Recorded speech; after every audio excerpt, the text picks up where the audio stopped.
நீங்கள் வேலையை ராஜினாமா செய்தாலும் உங்களை பயன்படுத்திக் கொள்ள நாங்கள் தயார் என்பதை முதலில் சொல்லி,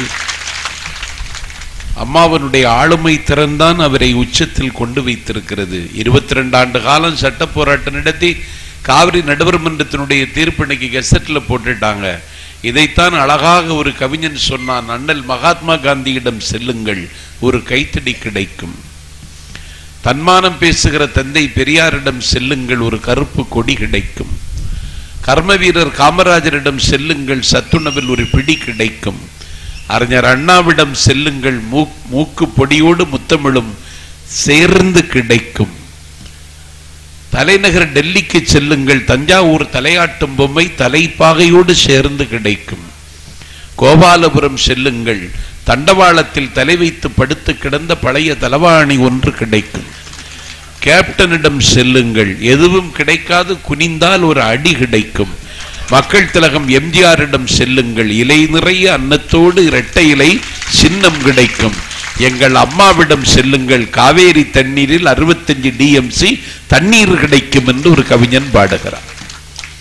ஒரு 22 ஆண்டு காலம் சட்ட போராட்டம் நடத்தி வாங்கிட்டு வந்திருக்காங்களே, இது கருணாநிதியால முடிஞ்சதா?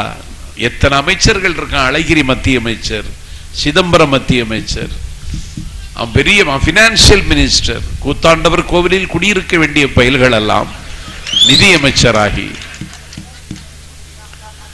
அவங்களால முடியாதது அம்மாவால முடிஞ்சிருக்குன்னு அந்த பெர்சனாலிட்டி ஆளுமை திறன்தான். ஆட்சியில் யார் வேணும்னாலும் இருக்கலாம், சட்டமன்ற உறுப்பினர் ஆயிட்டா மந்திரி ஆயிடலாம், ஆனா ஆளுமை திறன் இல்லைன்னா ஒன்றும் பண்ண முடியாதுன்னு சொல்லி அற்புதமாக பேசி அனைவரையும் கவர்ந்திருக்கிற பேராசிரியர் மானசீகன் தன்னுடைய அணியை இப்பொழுது வெற்றியின் உச்சிக்கு கொண்டு வந்திருக்கிற காரணத்தினாலே ஆட்சியின் மாட்சி அணி கொஞ்சம் தளர்ந்திருப்பதால் இதை மலர வைக்க வேண்டுமென்றால் மலர்விழிதான் வர வேண்டும்.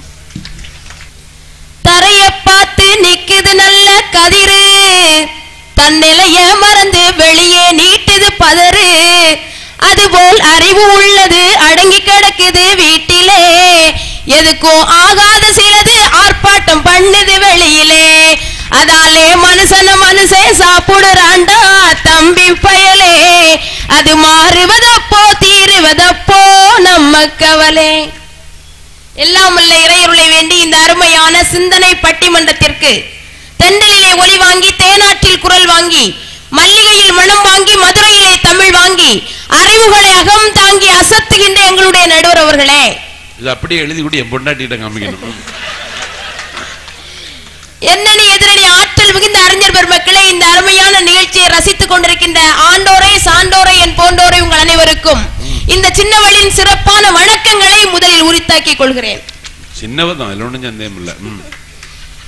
எப்பக்கமும் ஈடில்லை எமக்கு என முப்பக்கமும் கடல் முழங்கும் முத்தூரும் திருநாளாம் தமிழகத்தை ஆட்சி செய்து வரும் மேதகு முதல்வர் தம் ஒப்பற்ற உழைப்பால் இந்த உலகமே வியக்கும் நிகழ்கால அற்புதம், நிமிர்ந்த நன்னடை நேர்கொண்ட பார்வையும், நிலத்தில் யாருக்கும் அஞ்சாத நெறிகளும், அச்சமும் பேடிமையும் அடிமை சிறுமதி முற்றிலும் கலைந்துவிட்டு மண்ணாளும் தகுதியும் ஆணுக்கு நிகரான ஆளுமையும் பெண்மைக்கு உண்டு என்று காட்டி பெண்குலத்திற்கே பெருமை சேர்த்துக் கொண்டிருக்கின்ற புரட்சி தலைவி அம்மா அவர்களின் நிலைத்த புகழுக்கு காரணம் ஆட்சியின் மாற்றிதான் என்று பேச வந்திருக்கிறேன். நீதிபதி அவர்கள், நீங்க வேலையை ராஜினாமா செய்திடலாமே. எப்படிப்பட்ட அம்மா நீதிபதி அவர்களே, வடக்கே கங்கை ஆறு, தெற்கே காவிரி ஆறு, வாழும் போதே வரலாறு படைத்த ஒரு ஆறு, அதுதான் எம்ஜிஆர் கண்டெடுத்த முத்து. நம்முடைய புரட்சி தலைவி அம்மா அவர்களின் விஞ்சிய புகழுக்கு காரணம் அவருடைய ஆட்சியின் மாட்சி தான். ஆட்சியின் மாட்சி தான். வெறும் புகழுக்கு காரணம் ஆளுமை திறன், நிலைத்த புகழ்